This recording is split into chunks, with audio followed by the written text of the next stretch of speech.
Today, we're going to get into some 12-year from 1792. That rhymed, it wasn't supposed to. Let's get into it.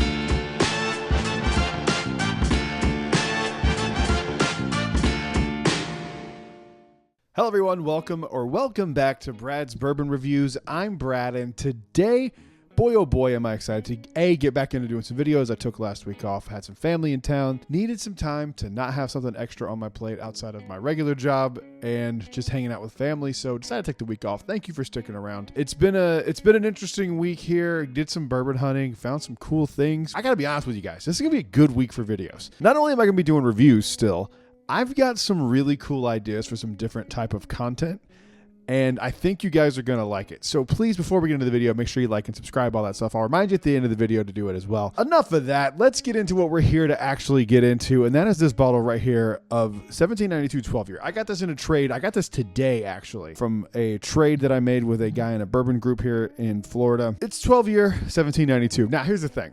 I am like notoriously like not a huge fan of 1792. I think some of the stuff's really good. The sweet wheat's fantastic. The bottled and bond is great, but I don't think of them as like one of my favorite brands of bourbon. Like they're just not that for me. I know some people really, really like them, and if that's you, awesome. I'm happy that you love them. They're just not something that I gravitate towards normally, but I have heard really, really, really good things about this 12-year. So when I had the opportunity to trade it for a bottle that I had a backup of already, let's go. So I'm excited to get into this. Let's get this bad boy open. So if you don't know, this is a 12-year because it says 12-year on it.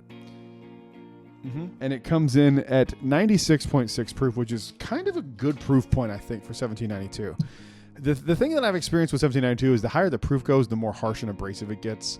Something to me like Stag doesn't typically do that. It's a little more mellow. If you had to ask me right now, what was my favorite 1792 product, I would say Sweet Wheat, followed closely by the Bottled and Bond. I think those two bottles are really good. I've done reviews of them already. Go seek them out if you haven't seen them already if you're interested. 12 years is interesting to me. It's a really kind of not a super high age statement, but it's a good solid age statement. And there's a lot of bottles in this age range that I really want to try. Evan Williams 12-year.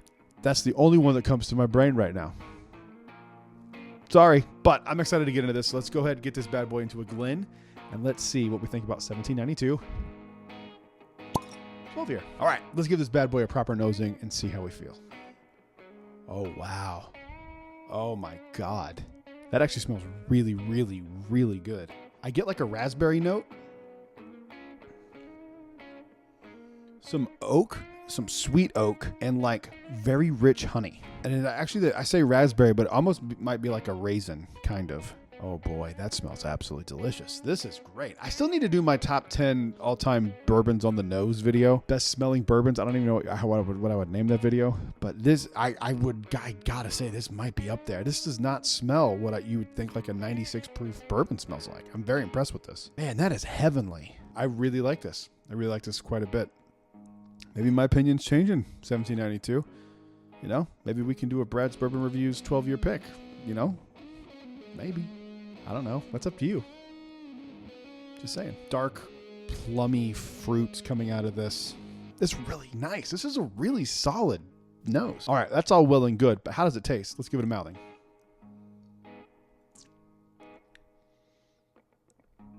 Okay. Two things come initially to me. It drinks way hotter than 96 proof. Still burning me as it goes down. And this is not my first drink of the day. That is pretty abrasive. Really oaky. A lot of like intense baking spices. Some cinnamon on the tongue still lingering. Really heavy oak. But it's still very sweet. It's not very balanced, but it is very sweet. On the second sip, nowhere near as abrasive. I actually really like this. Everything from the nose completely... Whew, man, that oakiness is wild. It's almost like refreshing. This actually kind of reminds me on the palate of the Old Forester single barrel I did that I said kind of had a minty flavor to it. I get like a menthol coolness to my mouth right now. I'm going to read the back here and see what this whole thing says. If there's any rich flavors of vanilla and cocoa. Definitely didn't get that. Delicate fruit notes in this whiskey are met with lingering smoky finish that is more complex than most. Didn't get smoky. Got like a cooling, weird mouthing sensation. It's very odd.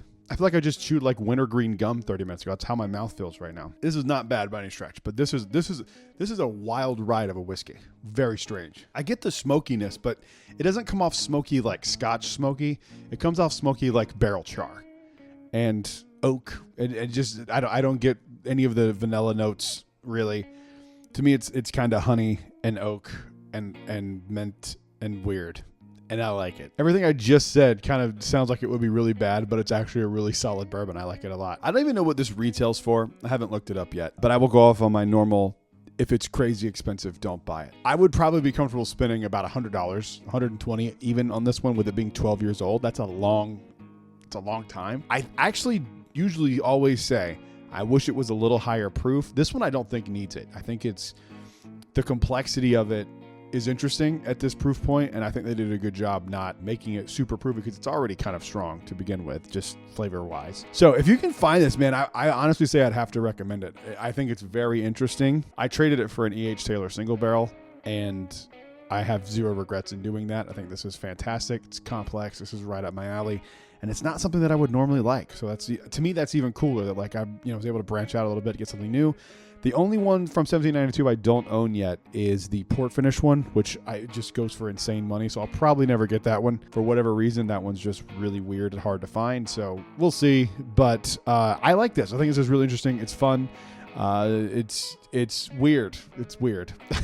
I need to have someone else try this because I think this is like a really strange bourbon. I mean, it's nothing like I was expecting it to be. There you have it, guys. Thank you for watching. Make sure before you leave a comment and you subscribe. We are really close to 800 subscribers. Once we hit 1,000, I'm going to throw all the names of every subscriber into a hat, pick one random winner, and you will get your choice of any bourbon on the shelf. And you'll get 5 2-ounce pours from anything I have on either of these two shelves. And I'll send you a list so you know everything that I have. Comment down below. Let me know if you've ever had 1792 12 year. And if you haven't, what's your favorite bottle from 1792? Thank you guys for watching. I will see you on the next one. Until then, cheers.